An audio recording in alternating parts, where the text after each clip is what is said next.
خبر۔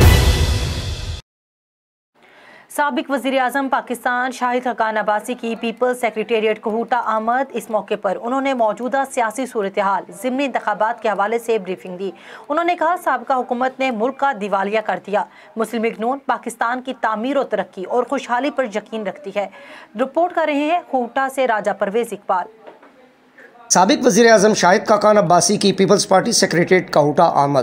اس موقع پر انہوں نے موجودہ سیاسی صورتحال ضمنی انتخابات کے حوالے سے بریفنگ دی۔ انہوں نے کہا کہ سابقہ حکومت نے ملک کا دیوالیہ کر دیا۔ مسلم لیگ نون پاکستان کی تعمیر و ترقی اور خوشحالی پر یقین رکھتی ہے۔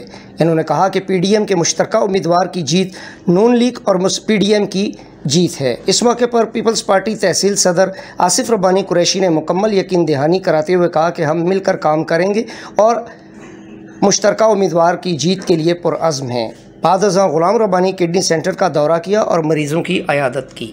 کیمرامین افتخار احمد کے ساتھ Raja Pervez Iqbal, A1 T V, کوہٹا۔ A1 TV، سب پہ نظر اندر